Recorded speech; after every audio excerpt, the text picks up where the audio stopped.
Wrath of Earth. Yes, and I actually had a lot of wrath because of this game. Wrath of Earth is a science fiction first-person shooter that was released in 1995 for DOS. It was developed by Addict Software. Let's start with the story. It revolves around the red planet here, Thermadax. And on Thermadax is the mining colony of Aragon, which foolishly falls victim to an alien invasion. The residents of Thermadax then send an emergency signal to Earth, whereupon Earth sends Commander Crygson to see what is actually going on Thermadax. Of course, since the emergency signal took 5 years to reach Earth, our hero now uses portal technology, because if it takes him another 5 years, then there will be no one left to save. Somehow I'm still tormented by the question, why didn't they just fly to Earth themselves in a shuttle? I'm just going to assume the alien invasion was so massive that they had no chance to escaping. Once you get to the main menu, the first decision you have to make is whether you want to play as a male or a female. Since I've only played through the male variant myself, I can't say whether there is a difference in the game itself if you then play the female variant. Then there is the level of difficulty. It consists of 3 pieces: easy, standard, difficult. In and of itself nothing special. Every game has it. But here, standard is incredibly difficult. And that's exactly why this game made me so wrathful. Before you start your first mission on the surface of Thermadax, there is a short briefing on the level. The extremely nice lady in the bottom right corner gives that. And what you see here is the first level, overall. Because there are 4 big levels and each of those levels is divided into smaller levels.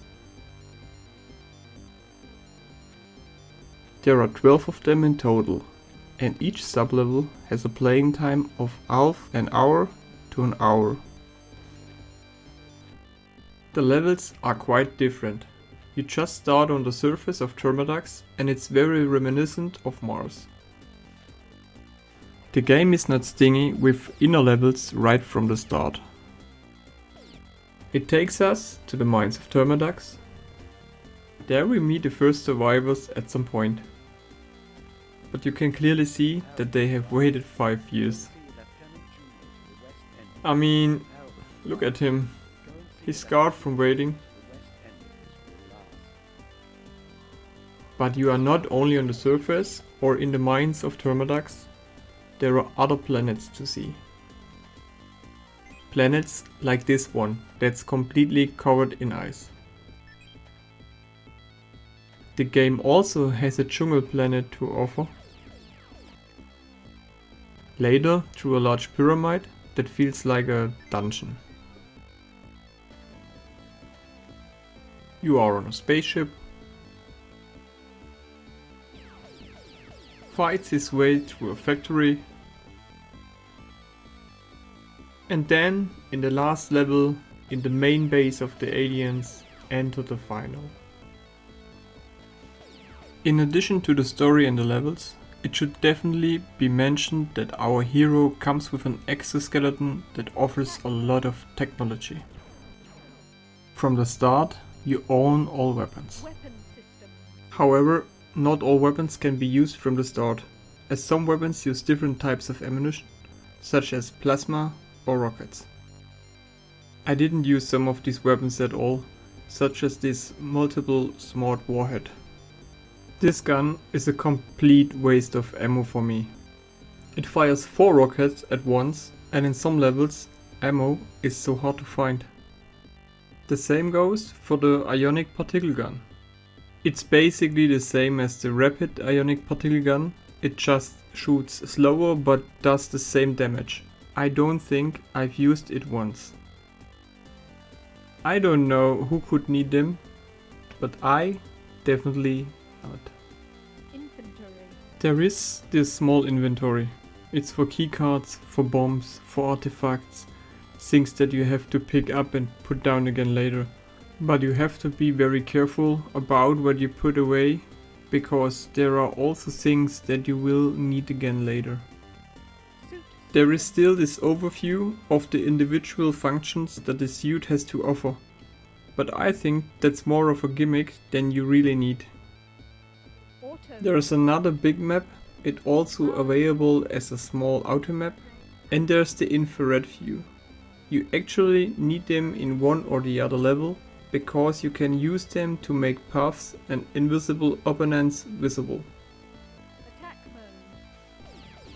What I really didn't understand at first was this HUD down here. Although it is very simple.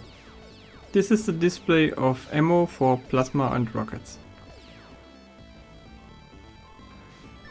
Here is the display for temperature. This becomes important at the ice level, or there are also levels with lava, among other things. The third bar is for radiation, because then you have things like barrels of radioactive liquid. And this is for our energy weapons. When we use that, this bar goes down.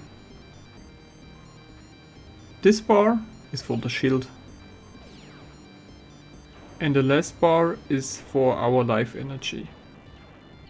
But you can refill your shield very quickly with such energy packs. For life energy, there are normal medipacks. Unfortunately, I only found out relatively late in the game that when you are outside, your shield and life energy regenerate by themselves.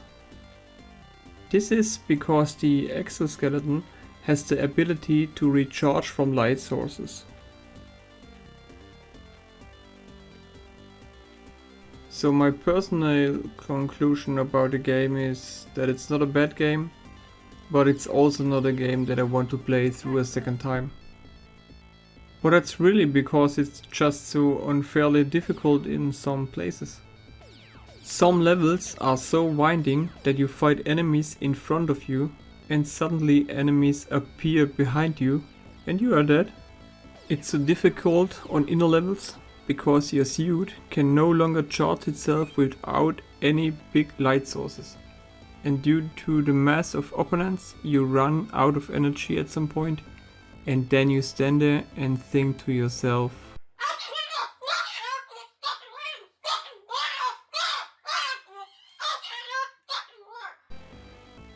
as in every game, of course, the opponents are getting harder all the time, but there are one or two terrible comrades here. For example, I remember the invisible opponents that you can only see with infrared. At first I thought it was a bug in the game until I finally got it. No, they really are invisible. The length of those levels hasn't necessarily contributed to my wanting to play through this game a second time.